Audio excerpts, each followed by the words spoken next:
picture this. It's 2005, and two young comedians walk into 30 Rock in New York City to audition at Saturday Night Live, each convinced that the other one has their shit together. One of those comedians is Bill Hader. The other is Andy Samberg. And neither of them realizes that the other one is just as scared as they are. As business owners, we assume that everybody else has stuff figured out. Like we figure that their way is better, or if their way is different than ours, then that must mean that theirs is right and ours is wrong. But in reality, as business owners, there are so many strategies, trends, tips, tricks, whatever, that all work, whatever that means, even by the way, because what works for you, not only what works for me in my business might not work for you in your business, but also what is my definition of what works for me might also be different than you. But there are so many different ways to go about this. The other thing is that everyone is probably just as confused and overwhelmed as you are. So this assumption that you're the one that's confused and everybody else has it figured out is just not true.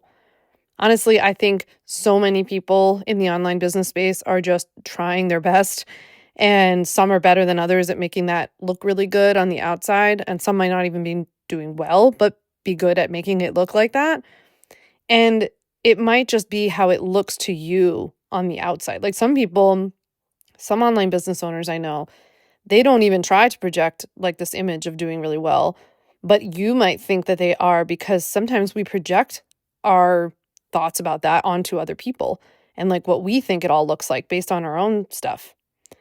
Okay, so let's talk about this Andy Samberg and Bill Hader meeting, because it really, really got me. And before we do, I just want to quickly mention that make sure you stick around all the way to the end of this episode, because I've actually got some really exciting news for you and a big announcement to share that I think you're really, really going to like. So stick around all the way to the end. Okay, so let's get to this meeting between Andy Samberg and Bill Hader. So back when they tried out for SNL in 2005, Andy Samberg went to this audition at 30 Rock, and he decided he went to Party City, or the Halloween store, and he bought it out. He bought all these props, and they basically get 5 minutes to try out, in case you don't know. I only know this because I just watched the SNL docuseries, which I highly recommend. But they get these 5 minutes to, audition for SNL, and Andy Samberg decided he was going to use every prop in the book during his 5 minutes to, illustrate the comedy and the impressions that he was doing. Bill Hader, on the other hand, decided ahead of time that he was going propless. So he shows up to the audition, no props at all, just going to act everything out. The two of them get onto an elevator together at 30 Rock, and Bill Hader looks over at Andy Samberg and all of his props, and he's like, holy shit, I am such an idiot. This guy brought all the props. I knew I should have brought my props. He just starts doubting himself, right? Andy Samberg, at the very same time, unbeknownst to Bill Hader, is looking over at Bill Hader going, this guy didn't bring any props. What an idiot. I thought that I had to have all these props in order to make it funny, but this guy is so funny, he doesn't even need props. I just thought this was such an incredible illustration of what goes on in our own minds when we're looking at each other in the online business space, thinking boy, they really have it together, and no, they really have it together. And it's two ships in the night. We're just completely looking at each other, thinking the other one has it figured out. But in reality, the truth was, even with Andy Samberg and Bill Hader, props or no props, they're both amazing comedians. They both got the job. They both got on SNL in 2005. Just because one was doing it differently than the other didn't actually mean anything. It wasn't objectively better to use or not use props, right? It was more about them going to this audition and taking that 5 minutes and taking full advantage of it, right? Going out there, being the truest and most authentic versions of themselves, being able to perform comedy in front of Lorne Michaels, who, by the way, I sat next to at lunch one time in Amagansett, New York, out in the Hamptons, and he was eating lunch with, I noticed Lorne Michaels first, just a little aside. I noticed Lorne Michaels first because he's just such an iconic look, and I knew who he was. And I didn't even bother to look over to the left and see that he was eating lunch with Sir Paul McCartney. Okay, so just a little fun fact. That'll be the closest I ever get to them. So yeah, the most important thing was that they go and do this audition for them, and that they just did the best that they could in their audition. It was about owning who they were, right? So here's the big lesson for us as online business owners. We falsely believe that everyone else is doing it right, or everyone's doing this better than me, or has it figured out and I don't have it figured out, or like whatever, right? But in reality, they don't. I think most people are doing their best. And if they're like me, they're experimenting and seeing what works. Like if you're looking at any marketer or anybody who you think is really good at marketing, so much of marketing is testing and experimenting and being open. I think that one of the things that makes me most successful in my own business is my ability to be curious and open and like, let's just see how this goes. Like, I don't have to have everything figured out. But I could see how you might look at something that I'm doing and you would, or somebody else who you admire, you would look at that person and think like, oh, they have it all, like, because this person's successful, every single thing I see them doing is successful, or every single thing I see them doing is why they're successful, right? And that's not always the case, especially in our line of work. It's just a lot of experimentation. Sometimes people copy me. I always find this really funny. Like they copy me and I'm like, go for it. That thing actually didn't work for me, right? Maybe it'll work for them. Like just because it doesn't work for me, that doesn't mean it won't work for them. But I do think it comes from this really interesting like mindset that they probably copied it because I'm doing it and they assume that because I'm doing it, it's successful. And that's not always the case, right? Just because I'm doing it doesn't make it good or doesn't make it a good idea for me or for you. When I went to record the audiobook a few weeks ago in New York City, I had so much doubt and anxiety. I know I shared about this a little bit on the podcast, but I was so scared of like, I had to try out for it. And there are professional voice actors, obviously, who do this all the time. And I also know that there are a lot of authors who have had many books. So now they're kind of, more used to doing their audiobook and stuff like that. And I figured that the rest of the authors who do their audiobooks had just like never experienced any of these feelings that I had.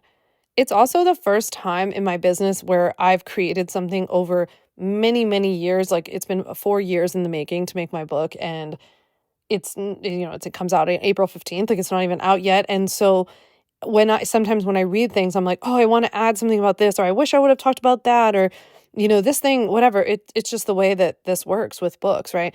And I thought like this was me, or I thought that this meant I was a bad author. But when I went to Hachette, to my publisher, to record the audiobook, I got the opportunity to meet some other authors who have books coming out around my time.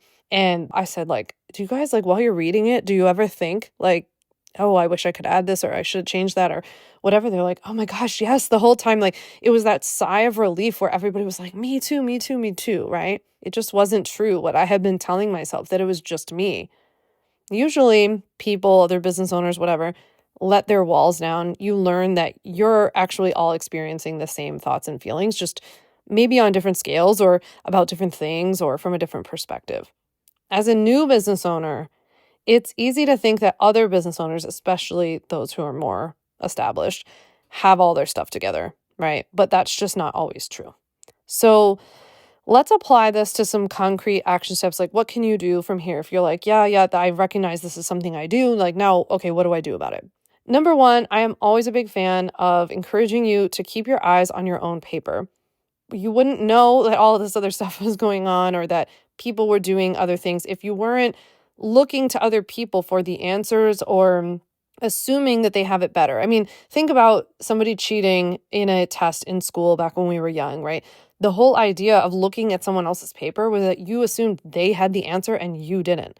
So we need to stop looking at other people's papers and just do yours, right? Just focus on yours, because I know you hear this all the time, but like it is so true that what works for you may or may not work for me, and what speaks to my audience or community may or may not speak to yours. And so you really have to experiment. You have to embody this mindset of experimentation and being open to trying things long enough that you can look at the data, and without emotion, you look at the data and say, this is working or this is not working. And over time, you get better and better and better at looking at that data and saying, oh, I think that this is why, right? And as I always say, as my mom always said, understanding the mechanism of why something's not working so that you make better and smarter decisions and make better experiments and hypotheses every single time you go, and you get better over time, right? So that's the first thing I want you to do.